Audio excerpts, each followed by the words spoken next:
నాయన భారతదేశంలో మరి ముఖ్యంగా తెలుగు రాష్ట్రాల్లో యేసుక్రీస్తు గురించి ఓ పెద్ద ప్రశ్న వచ్చేసింది. యేసుక్రీస్తు ఎవరు అని. అందుకే ప్రభా, ఈ వాక్యాన్ని ధ్యానం చేస్తున్నప్పుడు నువ్వెవరో నువ్వెవరో మేము తెలుసుకోవడానికి మీరు మాకు సహాయం చేయమని, ఈ వాక్యాన్ని మాకు దీవెనకరంగా చేయమని యేసయ్య నామములో అడుగుచున్నాం తండ్రి. మనం ఉదయం యోహాను సువార్త కాస్త పరిచయం లాగా ఇచ్చి ఒక సంభాషణ మనం చూడటం జరిగింది.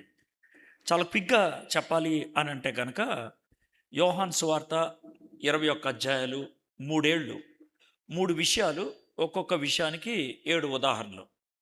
మొదటిది 7 సూచనలు, రెండోది 7 సంభాషణలు, మూడోది 7 సవాళ్ళు. పొద్దున్న ఒక సంభాషణ చూసాం, నికోదేముకిను యేసుక్రీస్తు ప్రభు వారికి ఉన్నటువంటి సంభాషణ. అలాంటి సంభాషణలు 7 ఉన్నాయి. 7 సూచనలు ఉన్నాయి.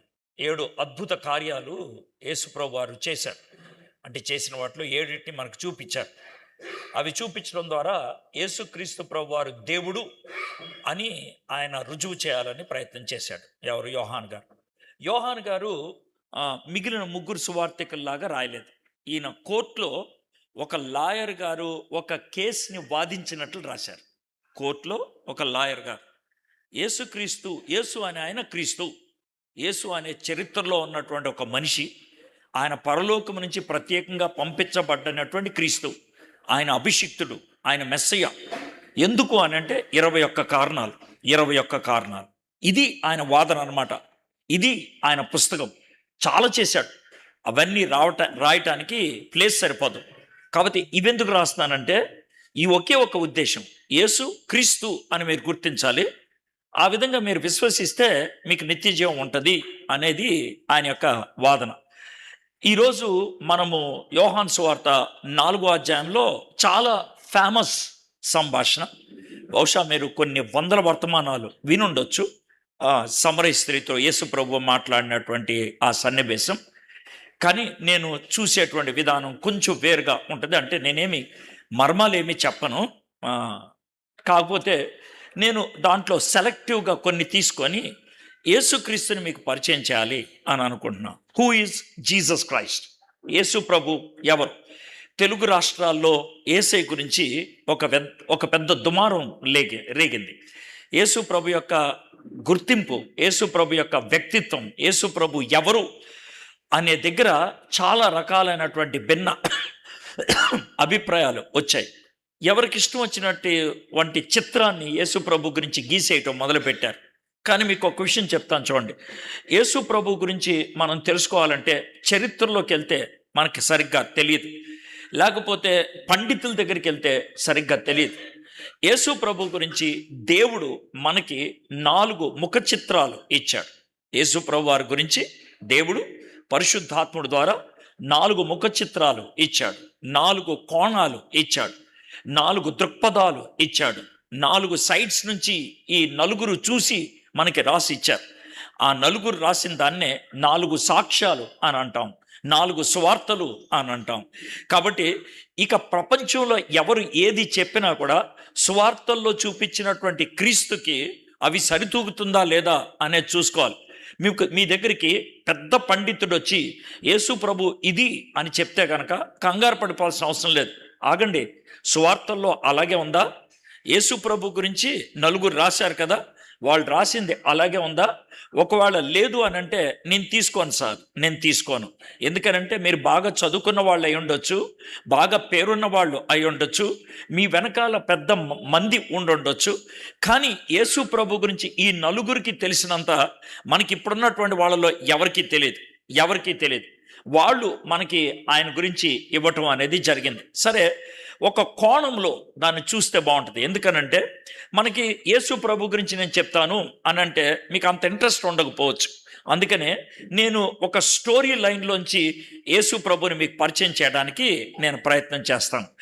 ఆర్థర్ క్యానన్ డాయిల్, ఆయన పేరు ఆర్థర్ క్యానన్ డాయిల్.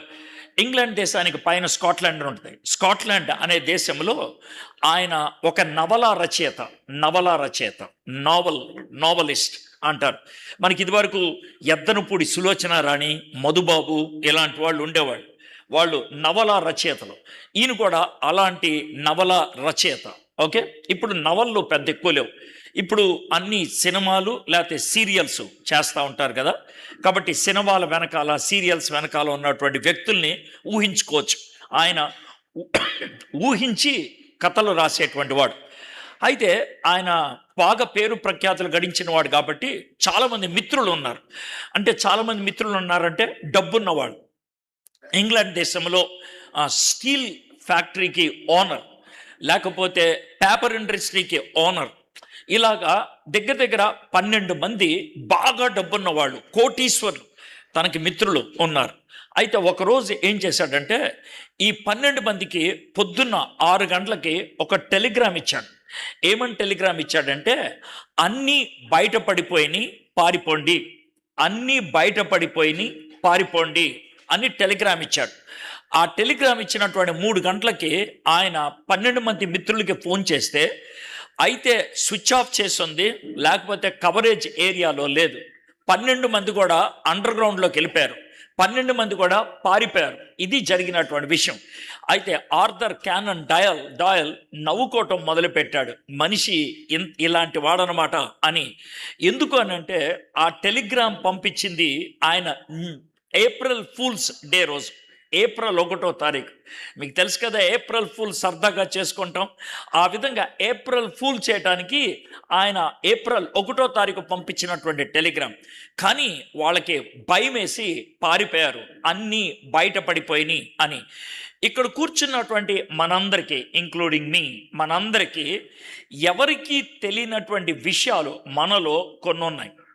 ఎవరికీ తెలియని, ఎవరికి అని అన్నప్పుడు ఇంకెవరికి తెలియదు. అది నోబడి నోస్. ఈ ప్రపంచంలో ఎవరికీ తెలియదు.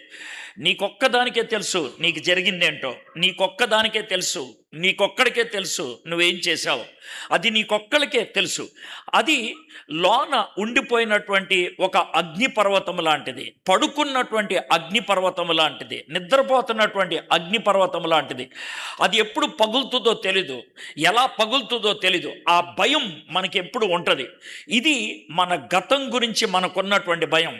మనం ఎప్పుడు కూడా గతంలోకి తొంగి చూస్తే మనం సాధించిన విజయాలు గుర్తుకురావు, మనం సంపాదించినటువంటి గొప్ప గొప్ప విషయాలు గుర్తుకురావు, ఓడిపోయిన సన్నివేశాలు గుర్తొస్తాయి, మనకి ఎవరైనా తిట్టినటువంటి సన్నివేశాలు గుర్తొస్తూ ఉంటాయి. ఇది మనకి గొప్ప ఆవేదన కలుగుతూ ఉంటుంది. అది మనల్ని నీడలాగా వెంటాడుతూ ఉంటుంది. విలియం షేక్స్పియర్ ఏమంటాడంటే, నీ గతం నీ నీడ అని అన్నాడు. నీ గతం నీ నీడ అని అన్నాడు. అది నీ వెంటే ఉంటుంది, నీ నీడ ఎప్పుడు నీతోనే ఉంటుంది. అయితే నీ గతం నిన్ను విడిచిపెట్టేది ఎప్పుడు, నీ నీడ ఎప్పుడు విడిచిపెట్టుద్దంటే, నువ్వు కాఫిన్ బాక్స్లోకి వెళ్ళినప్పుడు, సమాధి పెట్టిలోకి వెళ్ళినప్పుడు ఇక నీడే ఉండదు అని అంటాడు. కాబట్టి చచ్చిపోయేదాకా మనతో మన గతం వస్తూనే ఉంటుంది. ఈ గతం మనల్ని పీడిస్తూ ఉంటుంది. ఈ గతం భయాన్ని కలిగిస్తుంది. ఈ గతం నిద్ర పట్టకుండా చేస్తుంది. ఈ గతాన్ని తప్పించుకోవడానికి సినిమాలు చూసేవాళ్ళు కొంతమంది, మందు కొట్టేవాళ్ళు కొంతమంది, ఫ్రెండ్స్తో మాట్లాడేవాళ్ళు కొంతమంది, ఏమీ చెయ్యలేక ఒంటరిగా కూర్చొని ఏడుస్తూ ఉండేవాళ్ళు మరి కొంతమంది. ఆ జాతిలో, ఆ జాబితాలో మీరు ఉండుంటారు అని నేను అనుకుంటాను. ఎప్పుడు కూడా గతం మనల్ని ఒంటరి వాళ్ళు చేస్తుంది. ఒంటరి వాళ్ళు అని అంటే నువ్వు ఒక్కడివే గదిలో కూర్చున్నావు అని కాదు. నీ చుట్టూ 10 మంది ఉన్నప్పటికీ కూడా ఎవరితో రిలేట్ అవ్వలేకపోతే దాన్ని ఒంటరితనం అంటాం. ఇంకొక పచ్చి భాషలో చెప్పాలంటే, ఈ మధ్యకాలంలో అంటే ఒక 20-25 సంవత్సరాల నుంచి మనకు వచ్చినటువంటి కొత్త ప్రవృత్తి ఏంటి అని అంటే, మనిషిని కళ్ళల్లోకి చూసి మాట్లాడే గుణం పోయింది. ఇది వరకు ఎవరైనా మన ఇంటికి వస్తే వాళ్ళతో కూర్చొని మాట్లాడతాం, వాళ్ళ ముఖములోకి చూస్తాం, వాళ్ళ యొక్క నవ్వును చూస్తాం, వాళ్ళ యొక్క మాటలు వింటాం. ఇది మనకి ఇదివరకు ఉన్నటువంటి అనుభూతి. ఇప్పుడు అలాగ లేదు. ఒక నలుగురు కూర్చుంటే 4 మొబైల్స్ చూస్తూ ఉంటారు. అది మీరు చేసేటువంటి పని. మనుషులతో మాట్లాడటానికి ఇష్టం ఉండదు. మీకు ఎవరూ లేనట్లు, మీరు ఒంటరి వాళ్ళు అన్నట్లు, పక్కనున్న వాళ్ళతో మాట్లాడటం చేతగాక ఎక్కడో ఉన్న వాళ్ళకి హాయ్ హౌ ఆర్ యూ అని పెడతారు. ఎవరు మాట్లాడటానికి లేరన్నట్లు, మీరు ఒంటరి వాళ్ళు అన్నట్లు. అయితే ఎక్కడో ఉన్న వాళ్ళకు హాయ్ హౌ ఆర్ యూ అని ఎందుకు పెట్టారు? పక్కన ఉన్నారు కదా, వాళ్ళతో మాట్లాడచ్చు కదా. మాట్లాడలేరు. ఎందుకో తెలుసా? వాళ్ళతో మాట్లాడితే నీ ముఖ కవళికల్లో నువ్వేమీ దాచుకోలేవు. నీ ముఖ కవళికల్లో నీ హృదయంలో ఉన్నదాన్ని వాళ్ళకి కనబడిపోద్ది. అయితే ఎక్కడో ఉన్న వాళ్ళకి నువ్వు నవ్వుతున్నప్పుడు ఏడుస్తున్నటువంటి బొమ్మ పంపించవచ్చు. నువ్వు ఏడుస్తున్నప్పుడు నేను నవ్వుతున్నాను అని కూడా పంపించవచ్చు. నీ నిజ రూపాన్ని దాచిపెట్టుకోగలిగేది వర్చువల్ కెమెరాలో, నీ నిజ రూపాన్ని దాచిపెట్టుకోగలిగేది టెక్స్ట్ మెసేజెస్లో, నీ నిజ రూపాన్ని దాచిపెట్టగలిగేది నీ యొక్క మొబైల్ సంభాషణలో, కానీ నిజ సంభాషణలో కాదు. ఆ ఒంటరితనానికి మనం గురైపోయాం. ఆ ఒంటరితనంలో మనం బతుకుతున్నాం. మనలో చాలామందికి స్నేహితురాలు మన మొబైలే. అదే కనుక లేకపోతే ప్రాణం పోయినట్లు ఉంటుంది. ఎందుకని ప్రాణం పోయినట్లు ఉంటుంది? మీరు మొబైల్కి ఏమి ఎడిక్ట్ అని నేను అంటలేదు, నేను మిమ్మల్ని విసిగించట్లేదు.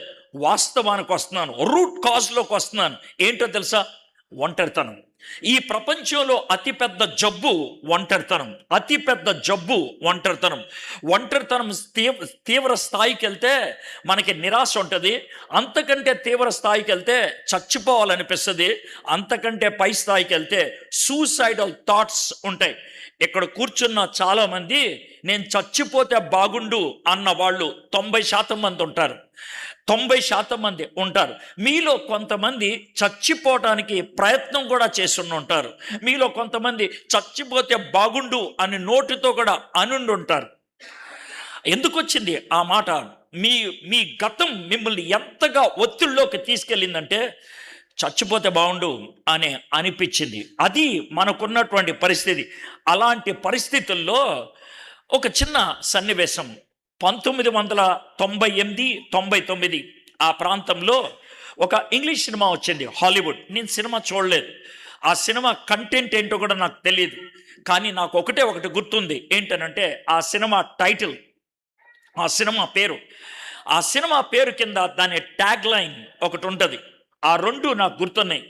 ఆ సినిమాలో అప్పట్లో అమెరికాలో నెంబర్ 1 హాలీవుడ్ యాక్టర్, ఆ తర్వాత కాలిఫోర్నియా రాష్ట్రానికి గవర్నర్ అయ్యాడు. ఆయన పేరు ఆర్నాల్డ్ స్క్వాజ్నెగర్. ఆయన నటించినటువంటి సినిమా, ఆయన చాలా గొప్ప గొప్ప సినిమాల్లో నటించాడు. ఆయన నటించినటువంటి సినిమా పేరు ఏంటంటే ఇరేజర్. సినిమా పేరు ఇరేజర్ అంటే ఏంటి అని అంటారేమో. మన పిల్లలు బడికెళ్ళే వాళ్ళు పెన్సిల్తో రాసినప్పుడు ఏదైనా తప్పు చేస్తే దాన్ని తుడపడానికి ఉపయోగించేటువంటి రబ్బర్ని ఇరేజర్ అంటారు.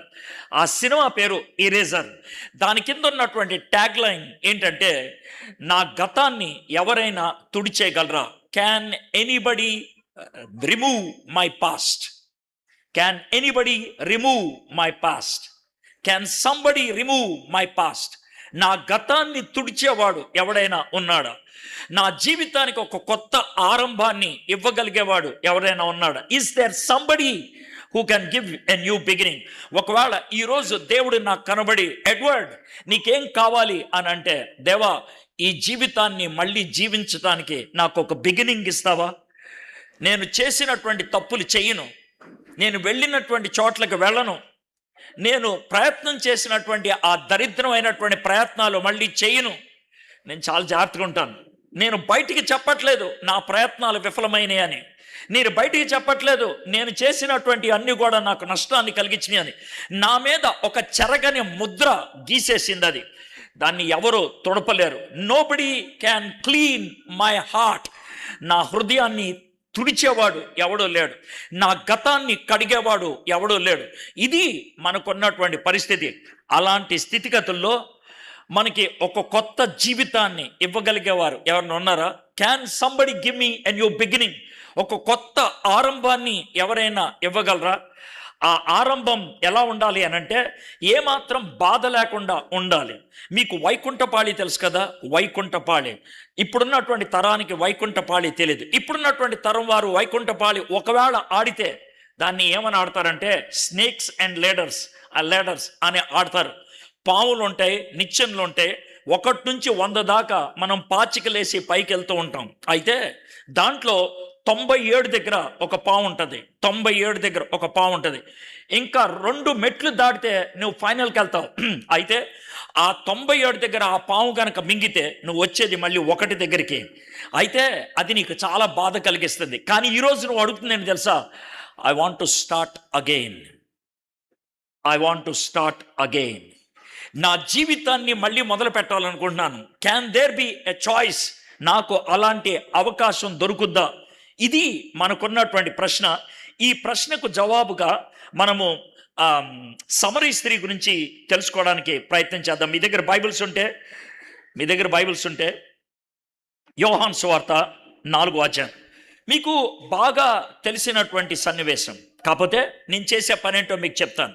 ఏంటి అనంటే, ఈ కథను నేను ముక్కలుగా చదువుతాను. ముక్కలుగా స్టోరీ మొత్తం తెలుసు అనంటే ఏంటి అనంటే, యేసు ప్రభువు వారు సమరయ అనేటువంటి రాష్ట్రం గుండా వెళ్తున్నాడు. మిట్ట మధ్యాహ్నం దాహమైంది. ఒక బావి దగ్గర కూర్చొని ఉన్నాడు. ఒక అమ్మాయి ఒంటరిగా వచ్చింది. ఆ అమ్మాయిని అడిగాడు, నాకు నీళ్ళు ఇవ్వని. ఆ అమ్మాయి ఆశ్చర్యపోయింది. నువ్వేంటి నన్ను నీళ్ళు అడుగుతున్నావు? నువ్వు యూదుడు కదా, నువ్వు అబ్బాయి కదా అని అన్నది. అప్పుడు ఈయన అన్నాడు, నీవెవరో తెలిస్తే గనక నువ్వే నన్ను నీళ్ళు అడుగుతావంటే, ఊరుకో, నీ దగ్గర బకెట్ లేదు, ఏమి లేదు, నువ్వు ఎప్పుడే నీళ్ళు అడిగావు నన్ను, నువ్వు ఎక్కడి నుంచి ఇస్తావు? లేదమ్మా, నేనెవరో నీకు తెలిస్తే గనక నీవు అలా అడగు, నేను ఇచ్చి నీళ్లు తాగితే మళ్ళీ దప్పికొనవు అని అంటే, ఆ నీళ్లు పోయా, నా దప్పిక పోయిందంటే నేను జీవితంలో ఇంకెప్పటికెక్కడ బావిల దగ్గరికి నీళ్లు కోసం రాను అని అంటే, ఇస్తాను, నీ భర్తను తీసుకొని రా అని అంటే, నాకు భర్త లేడుగా అని అంటే, నువ్వు చెప్పింది నిజమే, భర్త లేడని, కానీ నీకు 5 భర్తలు ఉన్నారు, ఇప్పుడున్నవాడు నీ భర్త, ఇప్పుడున్నవాడు 6వ వాడు అని అంటే, వెంటనే నువ్వు ప్రవక్తవా, ఇంత కరెక్ట్గా ఎలా చెప్పగలిగావు? ఇలాగ సంభాషణ కొనసాగింది. ఆమె థియాలజీలోకి వెళ్ళింది. అయ్యా, మా పూర్వీకులు చెప్పారు, మేము ఆ కొండ మీద ఆరాధించాలా, ఈ కొండ మీద ఆరాధించాలా? యేసు ప్రభు అన్నారు, ఒక దినం వస్తుందమ్మా, కొండల మీదకి వెళ్ళక్కర్లేదు, నీ గుండెల్లో ఆరాధించుకుంటే సరిపోద్ది, ఆత్మతోనూ సత్యంతోను. అయ్యా, ఇదంతా చెప్తున్నావు, నువ్వెవరు అని అంటే, నేనే ఆ మెస్సైని. ఇది స్టోరీ.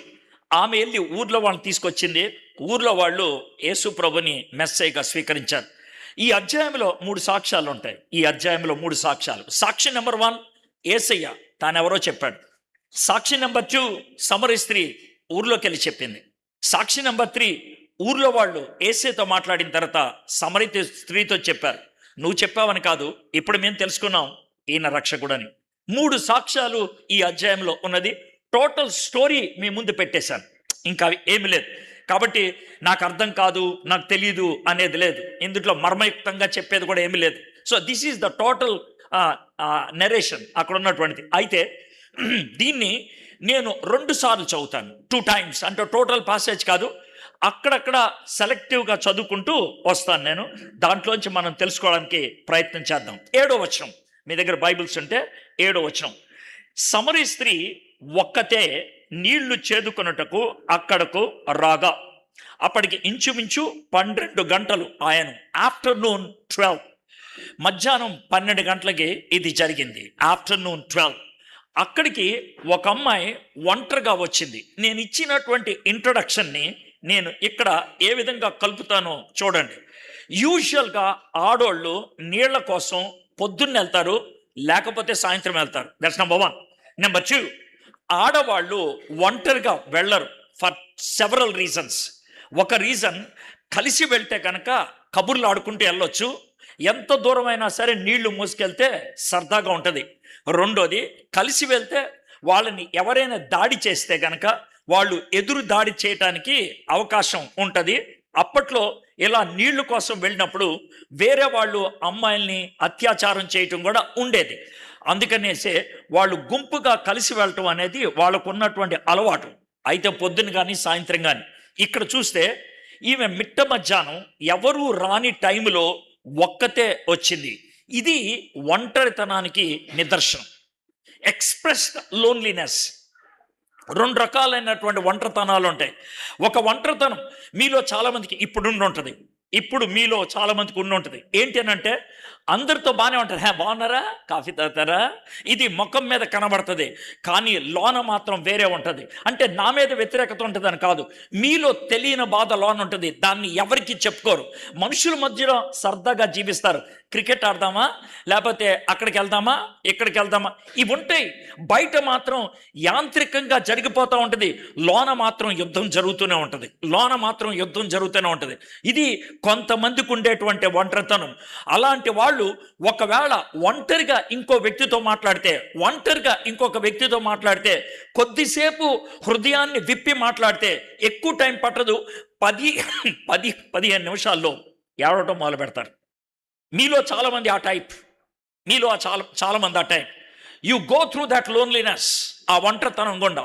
ఎందుకు అనంటే మీ గతం అలాంటిది, మీకు జరగకూడదు జరిగిందేమో, లేకపోతే మీరు చేయకూడదు మీరు చేశారేమో, మీకు అనుకోంది జరిగిందేమో, లేదా తొందరపాటులో మీరు చేయకూడదు చేశారేమో, వాట్ ఎవర్ ఇట్ ఈస్, అది నీ జీవితంలో అది మిగిలిపోయింది. అయితే ఈ అమ్మాయి ఒంటరిగా రావడానికి ఇష్టపడింది. మేబీ వేరే అమ్మాయిల ముఖం చూడటం ఇష్టం లేదేమో, వేరే అమ్మాయిలు ఆమెతో మాట్లాడటం ఇష్టం లేదేమో, వేరే అమ్మాయిలు ఆమెను ప్రశ్నిస్తే జవాబు చెప్పడానికి ఆమె దగ్గర ఏమీ లేదేమో. She is a lonely lady. She is very daring, చాలా డేరింగ్గా వచ్చింది. ఒక్కతే వచ్చింది బాబు దగ్గరికి. యేసు ప్రభు కాకుండా అక్కడ ఒక దుర్మార్గుడు ఉంటే ఏం చేసి ఉండేవాడు? అయితే ఆమెకు ఆ భయం లేదు. ఎందుకు లేదో నాకు తెలీదు. నిండా మునిగినోడికి చలేంటి అంటారేమో నాకు తెలీదు. But I want to just look at it analytically. నేను విశ్లేషిస్తూ దాన్ని చూడటానికి ప్రయత్నం చేస్తా ఉన్నాను. అయితే ఇప్పుడు ఆమెను యేసు ప్రభు దాహం అడిగాడు, అమ్మ నాకు నీళ్ళు ఇవ్వవా అని. 9వ వచనం, ఆ సమరీ స్త్రీ, యూదుడు అయిన నీవు సమరీ స్త్రీనైన నన్ను దాహమునికిమ్మని ఎలాగో అడుగుచున్నావు? ఆయనతో చెప్పాను, ఏలయనగా యూదులు సమరియలతో సాంగత్యము చేయరు. గుర్తుపెట్టుకోండి, మీలో ఇది మీరు ఎప్పుడైనా టీవీ ఇంటర్వ్యూస్లో కానీ, లేకపోతే ఇంకా వేరే పబ్లిక్ డొమైన్స్లో కొంతమంది మాట్లాడుతూ ఉంటారే, వాళ్ళ మాటలు కానీ వింటూ ఉంటే, ఒకవేళ వాళ్ళ గురించి ఏమీ తెలియకుండా వాళ్ళ మాటలు వింటే బహుశా మీరు ఈ విధంగా కంక్లూడ్ చేస్తారేమో. ఏమన్నా తెలుసా, ఈయనంత మంచివాడు ఎవరు లేడు, ఈయనంత గొప్ప గుణం కలిగిన వాడు ఎవరు లేరు, ఈమంత శ్రేష్టమైనటువంటి క్యారెక్టర్ కలిగిన వాళ్ళు ఎవరు లేరు అని అనుకుంటారేమో. వాళ్ళ మాటలు అలా ఉంటాయి, కానీ వాళ్ళ జీవితం అలా ఉండదు. మన దేశాన్ని ఏలేటువంటి రాజకీయ నాయకుల్లో ఎక్కువ శాతం మంది యొక్క క్యారెక్టర్ మంచిది కాదు. చాలా పబ్లిక్లోకి వచ్చినా కూడా వాళ్ళు ఏ మాత్రం బాధ లేకుండానే ఉంటారు. అంత దాకా ఎందుకు, నిన్న మొన్నటి దాకా కోడి పందాలు అధికారికంగా జరిగాయి. దాంట్లోకి చాలామంది నాయకులు వచ్చి ఆ కోడి పందాలు చేశారు. దాంతో వాళ్ళు ప్రోత్సహిస్తున్నారు, పందాన్ని ప్రోత్సహిస్తున్నారు, జూదాన్ని ప్రోత్సహిస్తున్నారు. కానీ ఒకవేళ వాళ్ళ మైక్ ఇస్తే మనం యథార్థంగా ఉండాలి, మన దేశ పౌరులం కాబట్టి మనం మర్యాదగా ఉండాలి అని మాట్లాడతారే. ఈ సమరయ స్త్రీలో అలాంటి గుణాన్ని చూశాను. ఏంటండి, మీరు యూదులు కదా, మీకంటూ ఒక గీత ఉంటుంది కదా, గీత దాటి ఎందుకు వచ్చేసారు నా దగ్గరికి?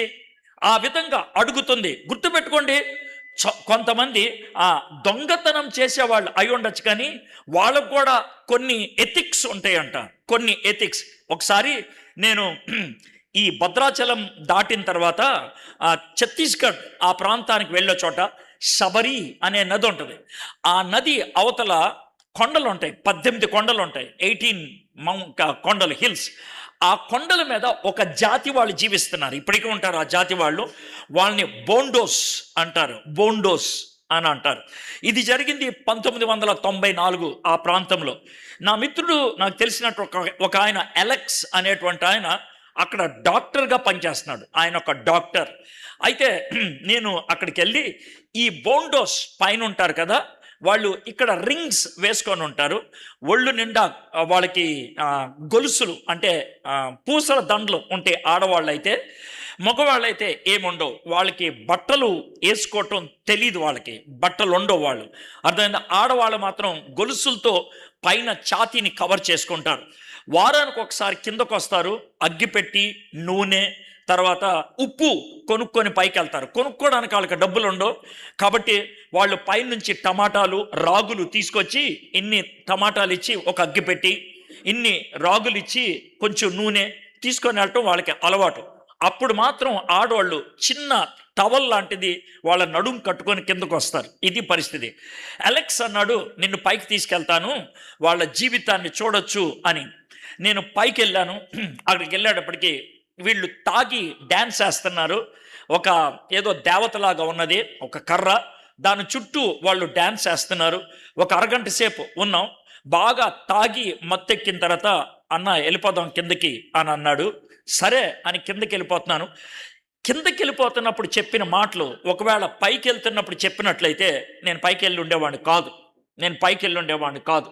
అతను కిందకు వస్తున్నప్పుడు చెప్పింది ఏంటంటే, అన్న ఈరోజు ట్యూస్డే కదా, అందుకే పైకి తీసుకొచ్చాను అన్నాడు. అంటే ఏంటి అన్నాను. వీళ్ళు ట్యూస్డే ఉపవాసం ఉంటారన్నా అన్నాడు. అయితే వాళ్ళు ఉపవాసం ఉండటానికి మనకేంటనంటే, వీళ్ళు తినేది మనుషులనన్నా అని అన్నాడు. మనుషులు తినేవాళ్ళు, వాళ్ళకి కూడా ఒక ఎథిక్ ఉంటుంది, వాళ్ళకి కూడా ఒక బౌండరీ ఉంటుంది. ఆ బౌండరీని చూసి అర్థమైందా, వాళ్ళు ఏదో చాలా మంచోళ్ళు అని అనుకోక్కర్లేదు. మీ అందరూ కూడా కొన్ని పాయింట్స్లో చాలా గొప్పోళ్ళు. ఏమండి, నేను ఆదివారం సినిమా చూడను, మీరు చాలా గట్టిగా మాట్లాడతారు. అర్థమైందా? ఇప్పుడే నేను చూస్తూ ఉన్నాను, ఎవరో డీటెయిల్స్ చెప్పట్లేదు కాబట్టి డైరెక్ట్గా చెప్పగలుగుతాను. వస్తూ ఉన్నాను, ఆటోలో 3 కుర్రోళ్ళు వీడియో చూస్తూ ఉన్నారు, చిన్న పిల్లలు. వాళ్ళు ఏం చూస్తున్నారో చూద్దామని దొంగతనంగా వెళ్తా ఉంటే ఒక అతను నాతో రే అన్నాడు. ఊరుకోండి sir, I want to see it అని అన్నాను. వెళ్ళాను. వాళ్ళు సినిమా చూస్తున్నారు. వాళ్ళు చిన్న పిల్లలు, 3. వాళ్ళు ఏం సినిమా చూస్తున్నారు నాకు తెలియదు. ఆపేశారు. అరే ఏం చూస్తున్నారా అన్న. సినిమా కదా అన్న. లేదు సార్ ఆడుకుంటున్నాం సార్ అన్నారు. పబ్జీనా అని అన్నా. లేదు వీడు ఆడుతున్నాడు నేను చూస్తున్నా అన్నాడు. ఆ టైంలో ఒక పెద్ద ఆయన అన్న డైలాగ్, మీటింగ్కి వచ్చిన వాళ్ళు ఈ పని చేయటం ఏంట్రా అని. అంటే మీటింగ్కి రాకపోతే ఆ పని చేయొచ్చా?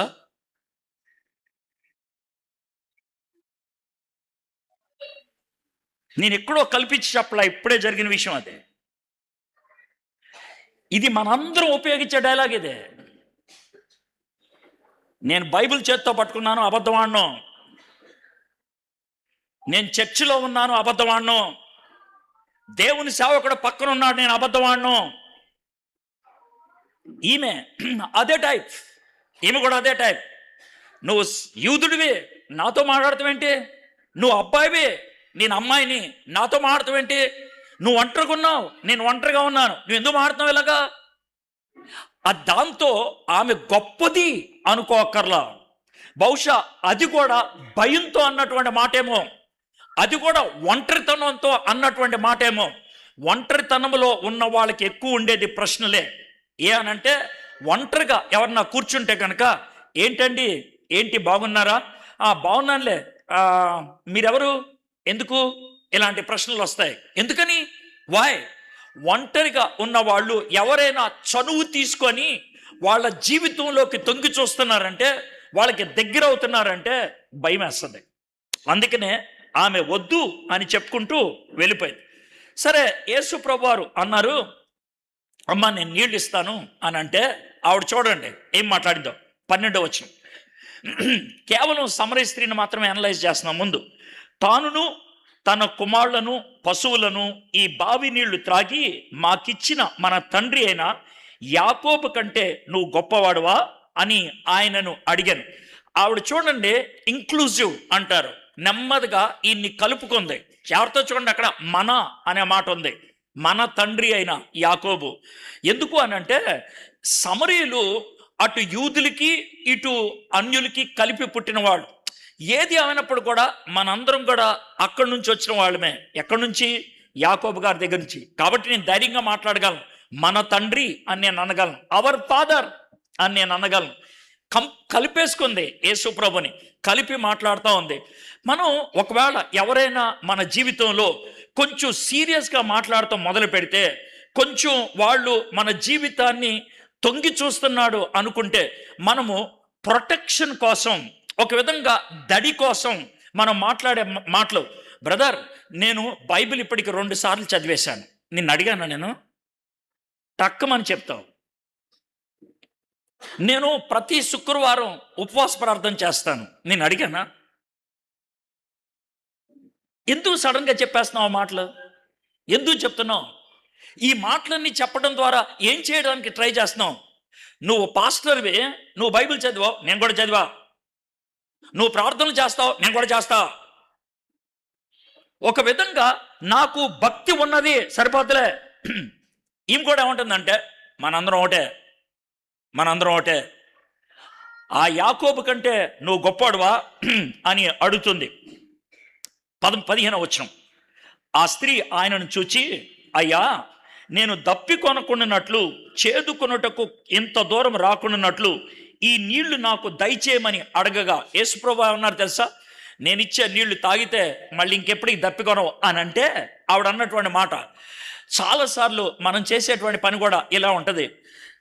నేను పబ్లిక్గా ఇలాంటి మీటింగ్స్కి వచ్చినప్పుడు చాలా రేర్గా ఎవరి కోసమైనా ప్రార్థన చేస్తాను. నేను చేయను.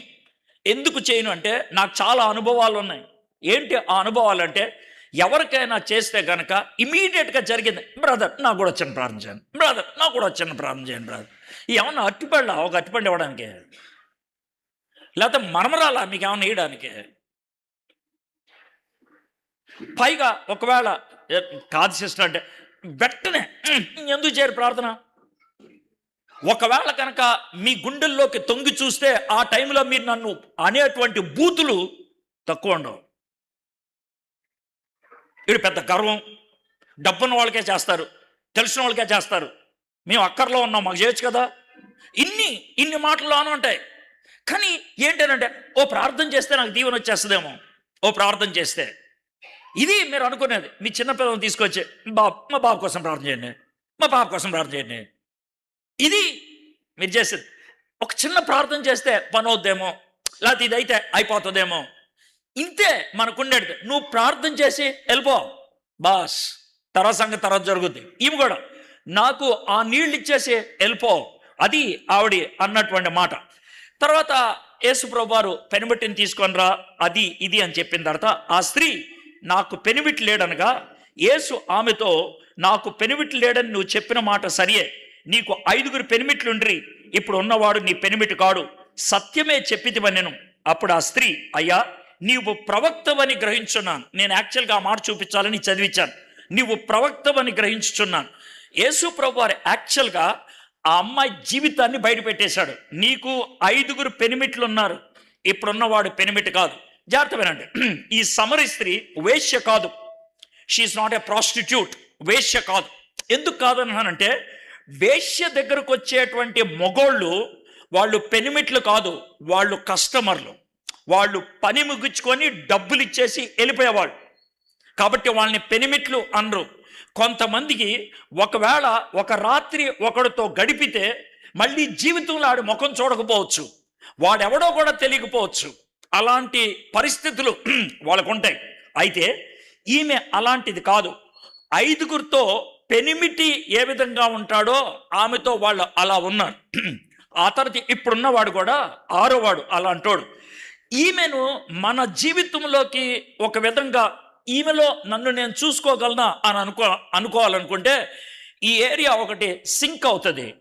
అనంటే మనలో చాలామందికి చాలా అంటే చిన్న వయసు నుంచి, మేబీ టీనేజ్ నుంచే కొన్ని కోరికలు పుడతాయి. ఒక అబ్బాయిని చూసినప్పుడు అమ్మాయికి, ఒక అమ్మాయిని చూసినప్పుడు అబ్బాయికి. అది కొన్నిసార్లు ఒక రిలేషన్లోకి వెళ్ళాలి అనేటువంటి ప్రయత్నం ఉంటుంది. లవ్ లెటర్లు రాయటం ఉంటుంది, మెసేజ్లు పంపించుకోవటం ఉంటుంది, రిలేషన్లో కొనసాగుతారు. నాకేం తెలీదు అనొద్దు అడ్డాల పాలెం వాళ్ళు. మీరు అనొద్దు ఆ మాట, ప్లీజ్ వినండి. నేను మిమ్మల్ని తిడుతూ ఈ మాటలు చెప్పట్లా, వాస్తవాన్ని తీసుకొస్తున్నాను. సమరీ స్త్రీ కథను పబ్లిక్గా ఎందుకు యేసుప్రభు వారు పరిశుద్ధాత్ముడి ద్వారా మనకి ఇచ్చాడు ఏంటంటే, మనలో చాలామందికి అది సింక్ అవుతుంది, అది సెట్ అవుతుంది. అందుకని కాబట్టి నువ్వు మేబీ ఒకళ్ళతో రిలేషన్లో ఉన్నావు. రిలేషన్ అని అంటే సెక్స్ చేసేసావు అని నేను అంటలేదు. చేసి ఉండొచ్చు, చేయి ఉండకపోవచ్చు. పెళ్లి చేసుకోవాలి అనుకున్నాము, ఇతనే నాకుంటే బాగుంటుంది, ఈమె నాకుంటే బాగుంటుంది అనుకున్నాము. కొన్ని రోజుల తర్వాత ఏదో గొడవ వచ్చింది, వదిలేసావు, ఇంకోటి దగ్గరికి వెళ్ళావు, వదిలేసావు, ఇంకోటి దగ్గరికి వెళ్ళావు. ఆ రిలేషన్లో ఉన్నప్పుడు నీ ఊహల్లో, నీ కోరికల్లో బహుశా నువ్వు కొంచెం ప్రార్థన చేసే వ్యక్తివైతే ప్రార్థనలో ఇతనే నా భర్త, ఈమె నా భార్య అని కూడా ఉంటావు. That's what the scene is. That's what the scene is. 5గురిని మార్చింది ఆమె. ఒకవేళ కనుక మీకు ఓపిక ఉంటే, 1 గంట టైం ఉంటే, ఫేస్బుక్లో చాలా ప్రొఫైల్స్ ఉంటాయా, ఫేస్బుక్లో పేజెస్ ఉంటాయా, మీకు తెలియని వాళ్ళ పేజీలన్నీ చూస్తే వాళ్ళకంటూ ఒక స్టేటస్ ఉంటుంది. ఆ స్టేటస్ చూడండి.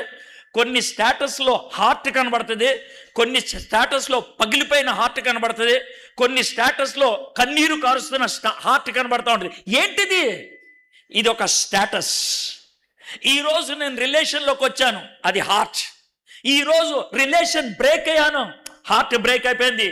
బ్రేక్ అయిన రిలేషన్ గురించి ఏడుస్తున్నాను, కన్నీరు.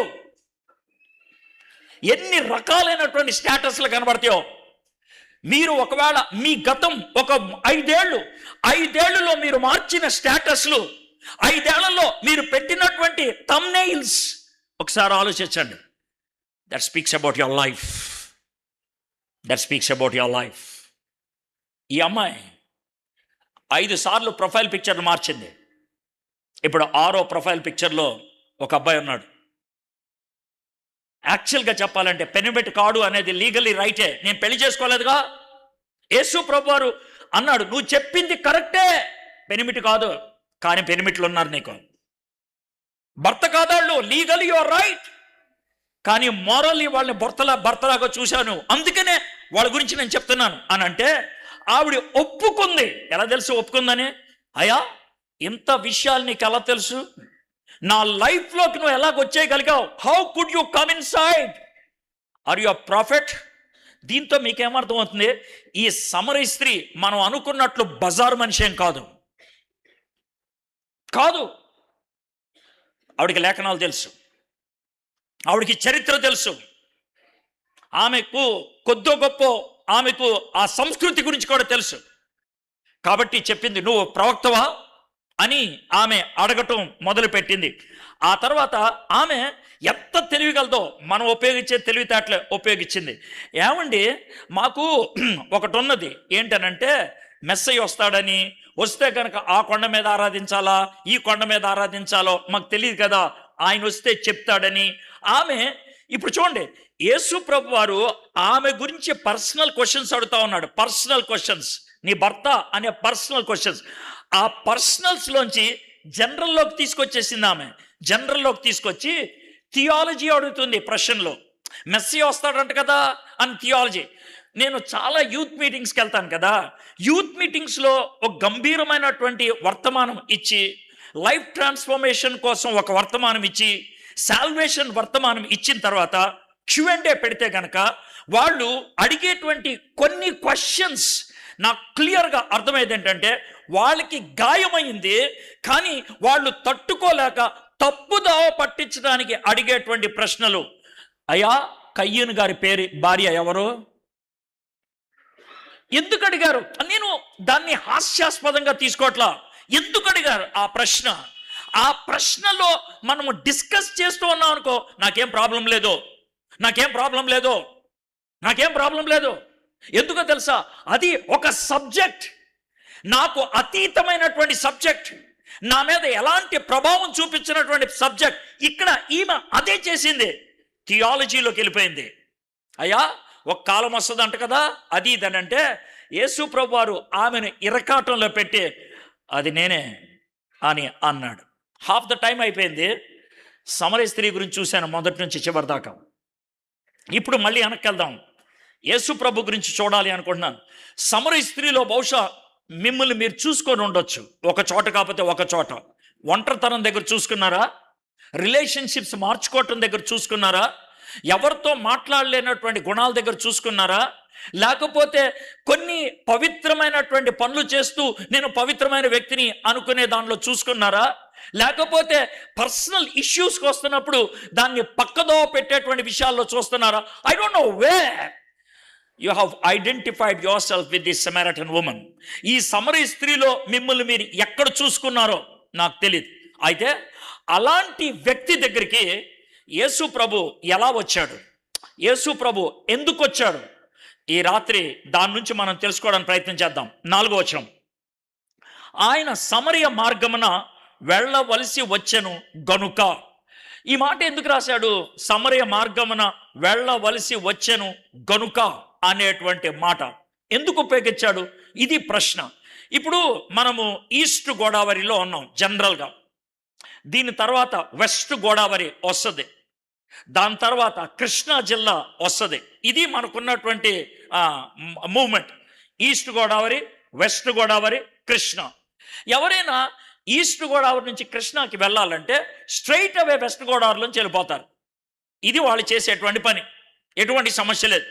అయితే ఎవడైనా ఇక్కడ నుంచి రంపచోడవరం వెళ్ళి, భద్రాచలం వెళ్ళి, పాలవంచ వెళ్ళి, అక్కడి నుంచి సత్తుపల్లి వెళ్ళి, అక్కడి నుంచి ఇబ్రహీంపట్నం వచ్చి, అక్కడి నుంచి విజయవాడ వచ్చాడు అనుకోండి, ఎందుకురా అలా వచ్చావనంటే, నాకు వెస్ట్ గోదావరి ఇష్టం లేదు సార్, అందుకే దాన్ని అవాయిడ్ చేశానంటారు. మీకు అర్థం అవడం చెప్తాను. ఇది క్లారిటీ వచ్చిందా మీకు? యూదులు చేసేటువంటి పని ఏంటంటే, ఇక్కడ ఈస్ట్ గోదావరి దగ్గర యోదయ అనేది పెట్టుకోండి, వెస్ట్ గోదావరి దగ్గర సమరయ అనేది పెట్టుకోండి, కృష్ణా జిల్లా దగ్గర గలలియా అనేది పెట్టుకోండి. ఎవడైనా ప్రయాణం చేస్తే యోధియా నుంచి గలియాలకి వెళ్ళాలంటే స్ట్రైట్ సమరయ దాటి వెళ్ళిపోవాలి. కానీ వెళ్ళరు. వాళ్ళు ఏం చేస్తారంటే చుట్టూ తిరిగి వెళ్తారు. డిస్టెన్స్ పెరుగుద్ది. స్ట్రైట్గా వెళ్తే 3 రోజులు అయ్యే ప్రయాణం చుట్టూ తిరిగి వెళ్తే 4 రోజులు అవుద్ది. 4 రోజులు అంటే 1 రోజు ప్రయాణం ఎక్కువ అవుతుంది. 1 రోజు ప్రయాణం ఎక్కువ అవుతుంది. ఎందుకు అలా చేస్తారు? సమరయులు అంటరాని వాళ్ళు. వాళ్ళ దృష్టిలో సమరయులు ఊరు వెలుపల ఉండేటువంటి వాళ్ళు, సమరయులు చెప్పులు వేసుకోకుండా ఉండేవాళ్ళు, సమరయులు వాళ్ళకి తాటాకులు కట్టుకునేవాళ్ళు, సమరయులు ఆడవాళ్ళు జాకెట్లు లేకుండా ఉండేవాళ్ళు. ఎందుకు చెప్తున్నారు సార్? ఇది మన దేశ పరిస్థితి. ఒకప్పుడు మన దేశ పరిస్థితి అది. వాళ్ళకున్నటువంటి పద్ధతి. ఆ సమరయ గుండా వాళ్ళు వెళ్ళేవాళ్ళు కాదు. కానీ యేసు ప్రభు వారు వెళ్ళాలని నిశ్చయించుకొని వెళ్తున్నాడు ఆయన. బహుశా శిష్యులు అడుగుండుంటారు, ఏమయ్యా ఎందుకనంటే, వెళ్ళాలి మనం, పదండి వెళ్ళాలి మనం. ఎందుకని ఈరోజు ఈ వాక్యాన్ని తీసుకున్నాను నేను? ఎందుకని నువ్వు వచ్చి ఇక్కడ కూర్చున్నావు? ఎందుకని ఈ మాటలు వింటున్నావు? దేవుడు నీతో మాట్లాడాలని ఈరోజు అపాయింట్మెంట్ తీసుకుంటున్నాడు నిన్ను, నీ దగ్గర. గుర్తుపెట్టుకోండి, దేవుడి అపాయింట్మెంట్ కోసం మనం వెయిట్ చేయం, మన అపాయింట్మెంట్ కోసం దేవుడు ఎదురు చూస్తూ ఉన్నాడు. God is waiting for your response.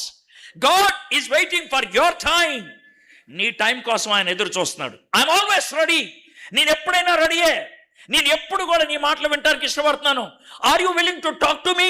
నువ్వు నాతో మాట్లాడటానికి ఇష్టపడతావు? ఈ రాత్రి ఆయన ఈ మీటింగ్లోకి ఆయన వచ్చాడు. ఆయన ఎందుకో తెలుసా?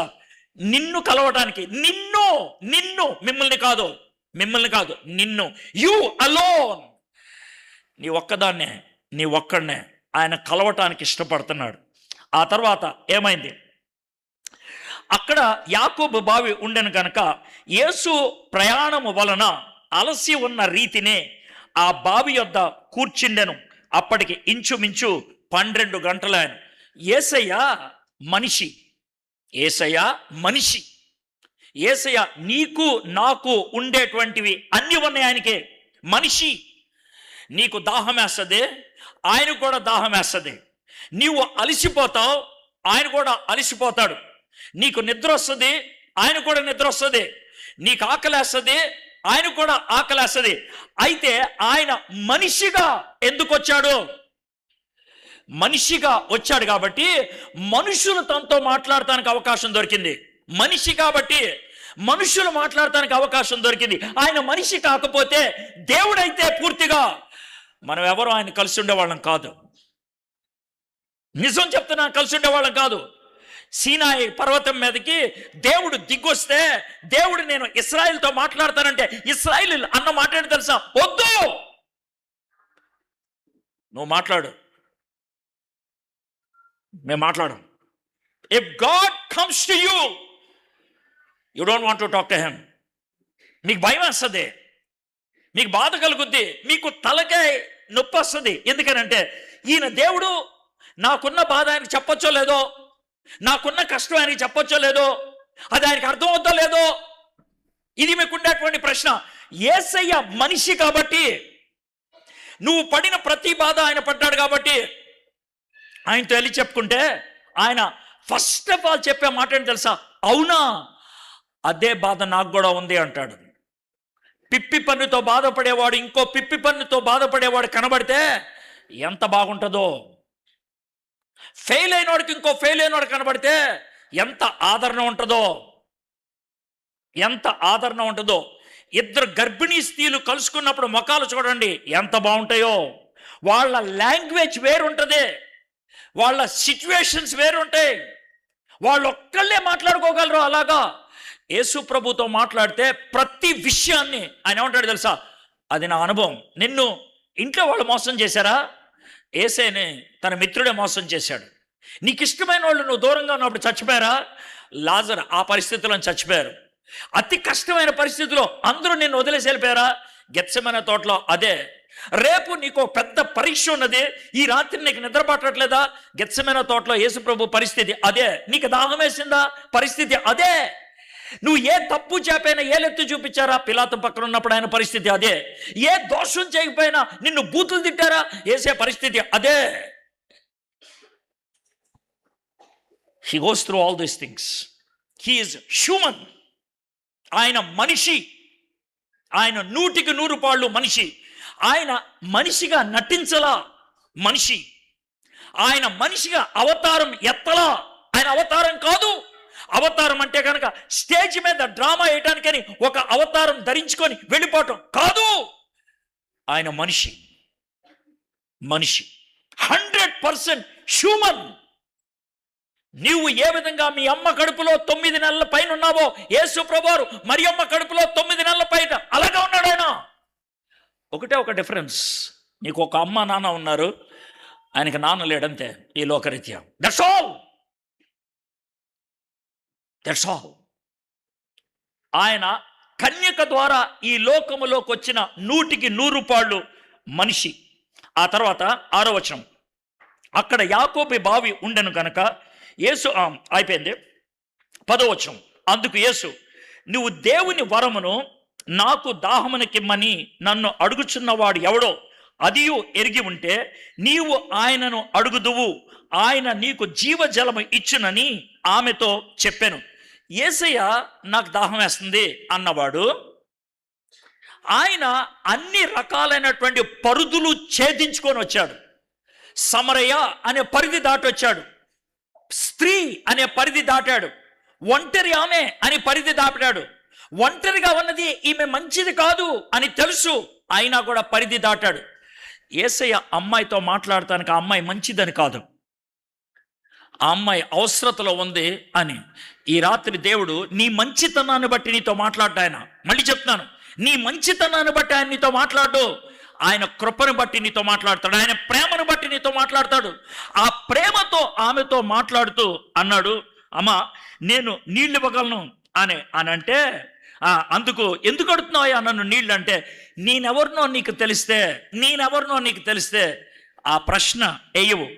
అప్పుడు ఆ స్త్రీ, అయ్యా ఈ బావి లోతైనది, చేదుకున్నట్టు ఇంకేమీ లేదు, ఆ జీవజలము ఎలాగూ నీవు దొరుకును. జీవజలము, have you understood that word? జీవజలము. ఒకవేళ సమరీ స్త్రీకి అసలు ఏమీ తెలియదు అనుకో, జీవజలం అంటే ఏంటి అని ఉండేది అనలామే. మీకు అర్థమవుతుందా? జీవజలం అంటే ఏంటండి అని ఉండేది, అనలేదమ్మా ఆ మాట, అనలా. ఎందుకు అనలేదు? ఆమెకి లేఖనాలు కొద్దో గొప్ప తెలిసేమో. ఎడారిలో జీవజలాన్ని కలిగించేటువంటి వాడు ఆయనే, నీటి బుగ్గలు పుట్టించేటువంటి వాడు ఆయనే. నేను జీవజలాన్ని అని అంటే బకెట్తో తెచ్చేది కాదు, అది తోడితే వచ్చేది కాదు. జీవజలం, లివింగ్ వాటర్, అది నేను ఇవ్వగలను. I can give. యేసు ప్రభువారు ఒక్కసారిగా నీరు అనేటువంటి పరిస్థితిని ఉపయోగించి దాహం అనేటువంటి స్థితిని తాను బహిర్గతం చేసి దాంట్లోంచి జీవజలం నేను ఇవ్వగలను అని చెప్పడం దగ్గరికి వెళ్ళాడు. వెళ్తే 13వ వచనం, అందుకు యేసు, ఈ నీళ్లు త్రాగు ప్రతివాడును మరలా దప్పిగొనును, నేనిచ్చు నీళ్లు త్రాగువాడు ఎప్పడను దప్పిగొనడని, నేను నీకిచ్చు నీళ్లు నిత్య జీవమునకై వానిలో ఊరడి నీటి బొగ్గగా ఉండునని ఆమెతో చెప్పాను. ఎంత బ్యూటిఫుల్గా ఆ యొక్క సిచ్యువేషన్లో తీసుకొచ్చాడు. ఐఎమ్ మ్యాన్, నేను మనిషిని. ఐఎమ్ థర్స్టీ, నాకు దప్పికొన్నది. ఐఎమ్ టైర్డ్, నేను నిరసించిపోయాను. Can you please give me water అని ఒక సంభాషణ మొదలుపెట్టి, అమ్మా నీ దగ్గర నేను నీళ్లు అడుగుతున్నాను కానీ నా దగ్గర వేరే నీళ్లు ఉన్నాయి, ఆ నీళ్లు తాగితే నీకు ఇంకెప్పటికీ దప్పికేదు. అవునా? వీళ్ళిద్దరి మధ్యన ఒక చిన్న కన్ఫ్యూషన్ ఉన్నది. యేసు ప్రభు మాట్లాడుతుంది ఆత్మీయ నీరు గురించి, ఆమె మాట్లాడుతుంది రోజు తాగే నీరు గురించి. బట్ స్టిల్ కాన్వర్జేషన్ ముందుకెళ్ళిపోతుంది. యేసయ్య అంటున్నాడు, నేను ఇచ్చేటువంటి నీళ్లు తాగితే మళ్ళీ దప్పికొను. మనం గుర్తుపెట్టుకోండి, ఈ ప్రపంచంలో ఇది నాకు చాలు అని ఎప్పుడైనా నువ్వు అనగలవా? ఒకవేళ మందు కొట్టేవాడు అనుకోండి, మందు కొట్టేవాడు అని నేను కొంతమంది కుర్రలను చూశాను, అర్థమైందా? వాళ్ళతో నేను డైలాగులు కూడా వేశాను. నేను బాగా బీర్ తాగేవాడిని అప్పట్లో, బిగినింగ్లో. ఆ తర్వాత విస్కీ, రమ్ము అవి వచ్చినాయి. బీర్ తాగేటువంటి దినాల్లో ఫస్ట్ టైం బీర్ తాగితే ఒక బాటిల్ తాగంగానే, బాటిల్ దాకా తాగరు, ఒక గ్లాస్ తాగంగానే కళ్ళు తిరిగిపోవటం, వాంతులు అయిపోవటం జరుగుతూ ఉండేది. అయితే నెమ్మదిగా పెరుగుద్ది.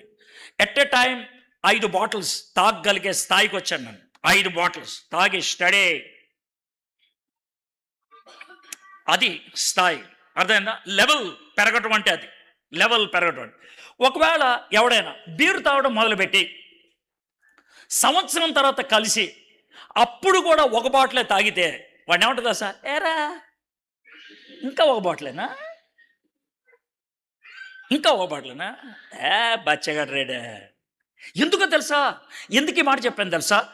ఇది నాకు తృప్తినిస్తుంది అని బీర్ మొదలు పెడితే ఒక బీర్ సరిపోదు, ఇంకా కావాలి, ఇంకా కావాలి, ఇంకా కావాలి, ఇంకా కావాలి. ఎక్కడ దాకా తెలుసా? కక్కి కూర్చోవాలి. కానీ మళ్ళీ కడుక్కున్నాక మళ్ళీ బీర్ కావాలనిపిస్తుంది.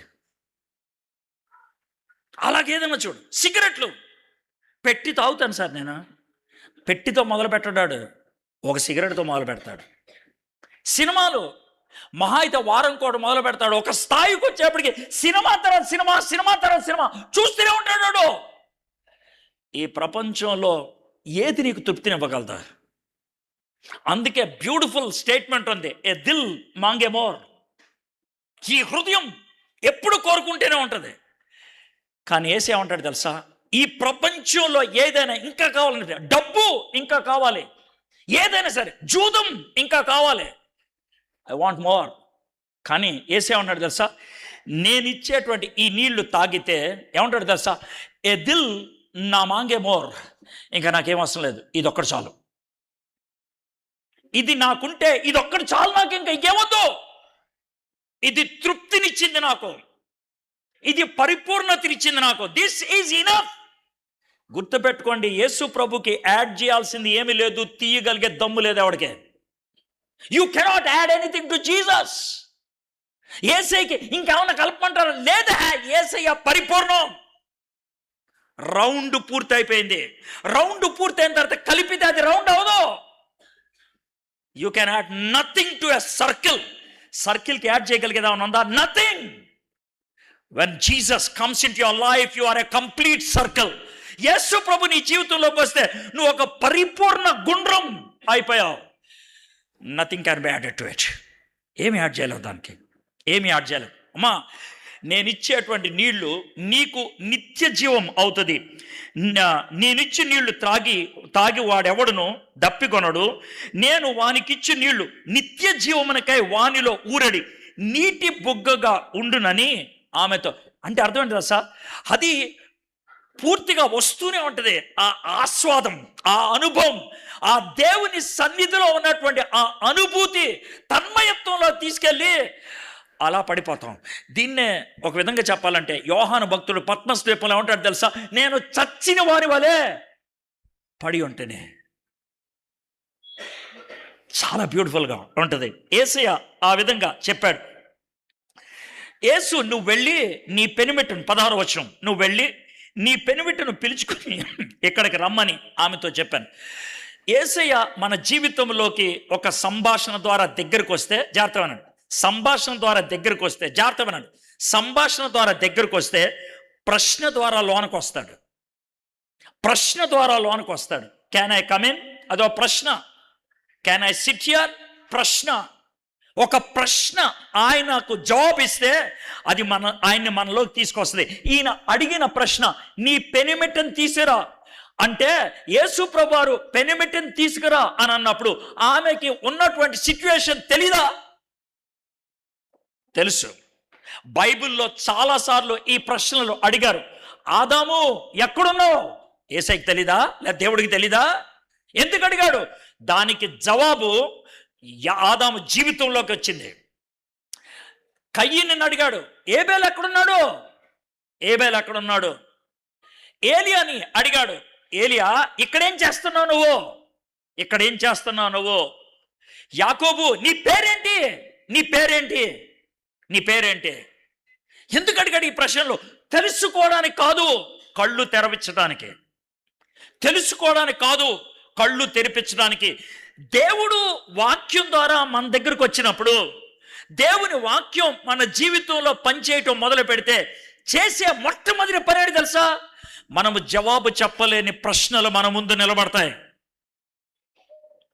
బయటవాడు అడిగే ప్రశ్నలకి మన దగ్గర జవాబులు ఉంటాయి. మన గుండె లోతుల్లోంచి వచ్చే ప్రశ్నలకి జవాబు ఉండదు. I don't have an answer for the question I have. కానీ బయట ఎవడని అడిగితే నేను చెప్పగలుగుతాను జవాబులు. యేసయ్య ఆమె తనని అడుక్కోవాల్సిన ప్రశ్న అడిగాడు. నీ పెనిమిట్టను తీసుకొని రా అని అంటే, ఆవిడ నాకు పెనిమిట్ లేదు, అది ఇది అని చెప్పినప్పుడు, నీకు 5 పెనిమిట్లుండ్రి, అప్పుడు ఇప్పుడు ఉన్నవాడు నీ పెనిమిటి కాడు, సత్యమే చెప్పిదివి. అప్పుడు స్త్రీ, అయ్యా నీవు ప్రవక్తవని గ్రహించున్నాను. జీసస్ మొదట మనిషి. జీసస్ నిత్య జీవం ఇస్తానంటున్నాడు. జీసస్ జీవజలం ఇస్తానంటున్నాడు. జీసస్ ఆ అమ్మాయి జీవితం అంతా బయట పెట్టాడు. ఏం అర్థం చేసుకోవాలి? ఏం అర్థం చేసుకోవాలి? నాకు నెమ్మదిగా అర్థమవుతుంది ఏంటంటే, యేసయ్యకి 2వ కోణం ఉందని. ఒకటి జీసస్ హ్యూమన్ బీయింగ్, మనిషి. రెండోది యేసయ్య దేవుడు. ఆయన మనిషి కాబట్టి నాతో రిలేట్ అవ్వగలుగుతున్నాడు. ఆయన మనిషి కాబట్టి నేను ఆయనతో మాట్లాడగలుగుతున్నాను. ఆయన మనిషి కాబట్టి నా మనోభావాలు ఆయన అర్థం చేసుకుంటాడు. ఆయన మనిషి కాబట్టి నా శోధనలు ఎలా ఉంటాయో ఆయనకి తెలుసు. అన్ని విషయాల్లో మన వలె శోధింపబడ్డాడు కాబట్టి, మనతో సహానుభావం కలిగిన వాడు కాబట్టి, మనలాగా ఆయన పాపం చేయలేదు కాబట్టి, చివరి దాకా పోరాడాడు కాబట్టి, పోరాటం యొక్క అంతిమ స్థాయి తెలుసు కాబట్టి ఆయనతో మాట్లాడితే ధైర్యంగా మాట్లాడచ్చు. అందుకే కృపా సింహాసనం వద్దకు చేరుదాం అంటాడు హెబ్రీయులకు రాసిన పత్రిక 4వ అధ్యాయం 15-16 వచనాలు. We can confidently speak to him. ఎందుకో తెలుసా? He can understand. He can understand. నువ్వు పరీక్షలు రాసావు 5, అందుట్లో ఒక ఎగ్జామ్ చాలా టఫ్గా వచ్చింది, మ్యాథమెటిక్స్ ఫెయిల్ అయ్యావు. ఇంకో మ్యాథమెటిక్స్ ఫెయిల్ అయినోడు కనబడితే మాట్లాడే తీరు వేరుగా ఉంటుంది. ఏడుస్తూ మాట్లాడు. అరే నీకు ఎక్కడ పోయింది? అరే 8th క్వశ్చన్ 9th క్వశ్చన్ అర్థం కదా, సేమ్ రా నా పొజిషన్. అంటే వాళ్ళిద్దరు కాన్వర్సేషన్ చూస్తే ఎంత ఆత్మీయంగా మాట్లాడుకుంటారో తెలుసా? ఎందుకో తెలుసా? They went through the same problem. Yesayya దగ్గరికి వెళ్ళినప్పుడు నువ్వు అలాగే మాట్లాడచ్చు. ఎందుకు తెలుసా? He went through same kind of problem. అలాంటి ప్రాబ్లమ్స్ కూడా ఆయన వెళ్ళాడు కాబట్టి హీ కెన్ అండర్స్టాండ్ యూ. ఆయన నిన్ను అర్థం చేసుకోగలడు. He can understand you. And the same time ఆయన గాడ్, దేవుడు కాబట్టి ఆయన సమస్యను పరిష్కరించగలడు. నీతో పరిచయం ఏర్పరచుకొని నీకు మాట్లాడటానికి ఒక అవకాశం కల్పించాడు. అది మానవుడు. అందుబాటులోకి వచ్చాడు మానవుడు. రెండోది ఆయన దేవుడు పరిష్కరించగలడు. యేసు ప్రభువారు పరిష్కరించడానికి నువ్వు అనుమతిస్తే పరీక్షిస్తావు. అందుకే ప్రశ్నలు వేశాడు. ఆ అమ్మాయి అనుమతి ఇచ్చింది. ఇక చివరికి వచ్చేటప్పటికి 25వ వచనం, ఆ స్త్రీ ఆయనతో, క్రీస్తు అనబడిన మెస్సియా వచ్చునని నేను, మీకు అర్థమవుతుందా? ఈమెకి థియాలజీ బాగా తెలుసు, హిస్టరీ బాగా తెలుసు, ప్రాఫెసీ బాగా తెలుసు. యెషయా గ్రంథం తెలుసు ఆవిడికి, మీకా గ్రంథం తెలుసు ఆవిడికి, జకరియా గ్రంథం తెలుసు ఆవిడికి. అందుకే మాట ఉపయోగించేసింది, మెస్సయ్య వస్తాడని మాకు తెలుసు, ఆయన వచ్చినప్పుడు మాకు సమస్తము తెలియజేయనని చెప్పగా, అంటే ఆమెకు నీడ్ ఫర్ గాడ్ ముందు క్రియేట్ చేశాడు. నీడ్ ఫర్ గాడ్, దేవుని యొక్క అవసరత నాకుందే, నా జీవితాన్ని మార్చగలిగేది దేవుడు ఒక్కడే, నాకున్నటువంటి ఈ గతాన్ని తుడిచివేయగలిగేది దేవుడు ఒక్కడే, నా ఒంటరితనానికి జవాబు దేవుడు ఒక్కడే. అది రియలైజ్ అయ్యేటట్లు చేశాడు. ఆమె రియలైజ్ అయిపోయింది, అయ్యా దీని అంతటికి జవాబు ఇవ్వగలిగేవాడు మెస్సయ్య ఒక్కడే. అవునా, అర్థమైపోయింది నీకు? హలో మేడం, ఏంటి? ఆ మెస్సయ్య నేనే, ఆ మెస్సయ్య నేనే.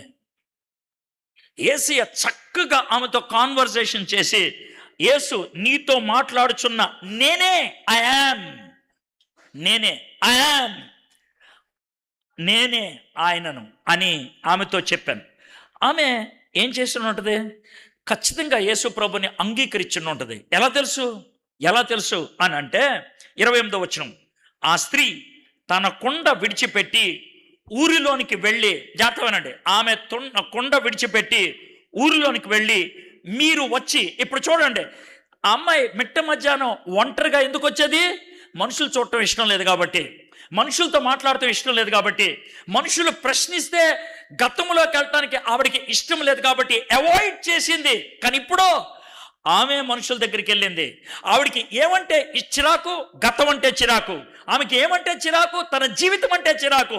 తన జీవితం గురించి ఎవరైనా మాడితే ఆవిడకి ఇష్టం లేదు. కానీ ఇప్పుడు ఏం చేసిందో చూడండి, మీరు వచ్చి నేను చేసినవన్నీ, అయ్యా నా గలీజ్ పనులన్నీ ఈయన బయట పెట్టాడినా, నాకు అసఖ్యమైనటువంటి నా జీవితం అంతా బయట పెట్టాడినా అని కోపంతో చెప్పట్లా, అని బాధతో చెప్పట్లా, జాగ్రత్తగా, బాధతో చెప్పట్లా, కోపంతో చెప్పట్లా.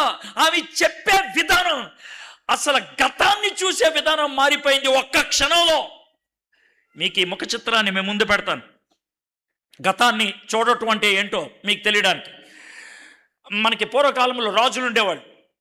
రాజులు తమ గొప్పతనాన్ని చాటి చెప్పుకోవడానికి అప్పుడప్పుడు వేటకెళ్ళేవాళ్ళు. ఎందుకు వేటకెళ్ళేవాళ్ళు? అడవి మృగాల్ని చంపేవాళ్ళు, సింహాల్ని చంపేవాళ్ళు, పులుల్ని చంపేవాళ్ళు.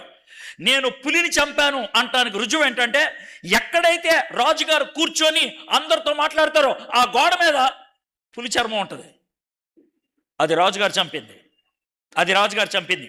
అయితే ఒకవేళ ఒక 70-80 ఏళ్ల క్రితం ఉన్నటువంటి రాజులైతే వాళ్ళు ఏం చేసేవాళ్ళు అంటే, పులిని చంపి ఆ పులి మీద కాలేసి గన్ను చేతిలో పట్టుకొని ఫోటో దిగి ఆ ఫోటో పెట్టుకునే వాళ్ళు అక్కడ. ఇప్పుడు జాగ్రత్త చూద్దాం, ఈ పిక్చర్ మీకు ఎందుకు ఇచ్చానని.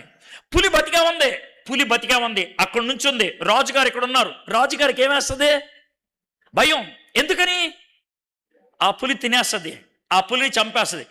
ఆ పులి ఈయన్ని చంపుద్ది, ఆ పులి ఈయన్ని తినుద్ది, ఆ పులి ఈయనకి భయాన్ని కలిగించింది. That is the situation number 1. అయితే ఆ పులిని చంపాడు. ఇప్పుడు ఆ పులి ఎక్కడుంది? కాలు కిందకు వచ్చింది. ఏదైతే నిన్ను భయపెట్టిందో దాన్ని చంపితే అది నీ కాలు కింద ఉంటుంది.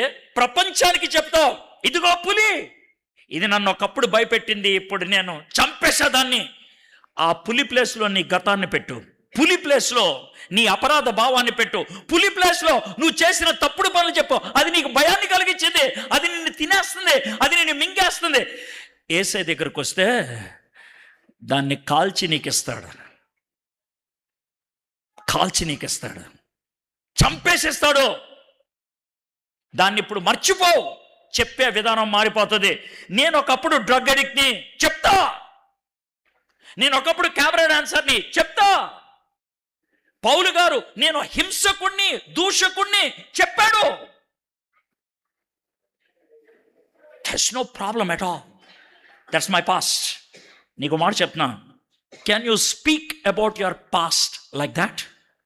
నీ గతం గురించి చచ్చిన సింహంలాగా చూసి చెప్పగలవా? నీ గతాన్ని చచ్చిన పులిలాగా చూసి మాట్లాడగలవా? కాలు కింద పెట్టి గన్ను చేతిలో పెట్టుకొని మాట్లాడగలవా? Can you speak?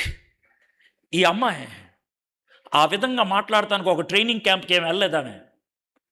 ఆమె ఎవరో పాస్టర్ గారు బోధిస్తే ఆమె ఎలా చెప్పాలో ఆమె ఏం చెప్పాలా, వెళ్ళి చెప్పేస్తుంది. మీరు వచ్చి నేను చేసినవన్నీ నాతో చెప్పిన ఈ మనిషిని చూడుడి, ఈయన క్రీస్తు కాడా అని వారితో చెప్పగా, సార్ మొత్తం చెప్పేశాడు సార్. నేను మీకు చెప్పడానికి నాకు ఇప్పుడేం సిగ్గులేదు సార్. ఇప్పుడు మీకు చెప్పడానికి నాకేం భయం లేదు సార్. నా గతం మీద నాకు భయం పోయింది ఒక్కసారిగా. I can speak. సాక్ష్యం ఇచ్చింది. ఆ సాక్ష్యంతో ఆ ఊరోళ్ళంతా వాళ్ళేం మారలా. సూచన ఇదే, బోర్డుగా తీసుకున్నారు. ఈయన క్రీస్తు కాడా అంటే సమరీ స్త్రీని పట్టుకోలా, ఈయన క్రీస్తు కాడా అనే బోర్డు చూసుకొని పరిగెత్తుకుంటా యేసే దగ్గరకు వచ్చి యేసేని ప్రశ్నలు అడుగుతూ ఉంటే యేసే దగ్గర వాళ్ళు సమాధానం పొంది, do you know what they said? అమ్మా, నువ్వు చెప్పావని కాదు, నువ్వు చెప్పావు కానీ ఈయన చెప్పిన మాటలు మేము విన్నాం కదా, ఇప్పుడు మేము నమ్ముతున్నాం. We believe. 39, నేను చేసినవన్నీ నాతో చెప్పినని సాక్ష్యం ఇచ్చిన స్త్రీ యొక్క మాటను బట్టి ఆ ఊర్లోకి సమరయలో అనేకులు ఆయన యందు విశ్వసించిరి. వావ్! నీ సాక్ష్యం, నీ మారిన జీవితం 10 మందిని తీసుకురావటం, 10 మందిని ప్రభు దగ్గరికి తీసుకురావటం, అది జరుగుతుంది. Has it happen? ఎంతమందికి నీ సాక్ష్యం ప్రభు దగ్గరికి ఆకర్షించడానికి దోహదపడింది? అమ్మాయి 5గురితో తిరిగి 6వ వాడితో తిరుగుతున్నటువంటి చెడ్డ మనిషి, చర్చికి వచ్చే మనిషి, మనకు అర్థమయ్యే భాషలో చెప్తున్నా, బైబిల్ తెలిసిన మనిషి, థియాలజీ తెలిసిన మనిషి, ఎప్పుడైతే యేసు ప్రభు దగ్గరికి వచ్చిందో, ఆ జీవ జలాన్ని ఆమె పొందిందో, ఆ నిత్య జీవాన్ని తాను అనుభవించిందో, యేసుని మెస్సీగా స్వీకరించిందో, వెళ్ళి ఊరును మోసుకొచ్చింది. It did not take days, it did not take weeks, it take few minutes, కొన్ని నిమిషాలు. She went and brought the village, ఆ గ్రామాన్ని తీసుకొచ్చింది. What about you? మీ పరిస్థితి ఏంటి? Have you come to Jesus Christ, the living water? జీవ జలమైనటువంటి యేసు ప్రభు దగ్గరికి మీరు వచ్చారా? ఆ జీవ జలపు ఊట నీలో ఉందా? నీకు తృప్తి యేసయ్య ఇవ్వగలిగాడా? ఆ తృప్తి నీ లేకపోతే ఎక్కడో వచ్చా ఎవరో ఒకరి దగ్గర ఆ తృప్తి కోసం జీవితాంతం ప్రాధేయపడుతూనే ఉంటావు. Is that your life? Are can you say, I have enough, నాకు చాలు ఇది, ఐ హ్యావ్ ఇనఫ్? ఆ మాట చెప్పగలుగుతాం. ఫ్రెండ్స్, సమరయ స్త్రీలాగా మీరు కూడా ఒంటరితనంలో ఉన్నారు. యేసయ్య మీ దగ్గరికి జవాబు తీసుకొచ్చాడు. ఖచ్చితంగా మీలో ప్రశ్నలు లేవనెత్తునుంటాయి. ఆ ప్రశ్నల ద్వారా మనసులోకి రావడానికి ఇష్టపడుతున్నాడు. చివరికి యేసయ్య అంటున్నాడు, నీకు జవాబు ఇచ్చేది నీదే. నీ గతాన్ని తుడిచేయగలిగింది నేనే. నీ గతాన్ని వేరే దృక్పథంతో చూడగలిగేటట్లు చేయగలిగేది నేనే. Can you believe in me? నా యందు విశ్వాసం ఉంచగలవా? తలంచండి, కళ్ళు మూసుకోండి.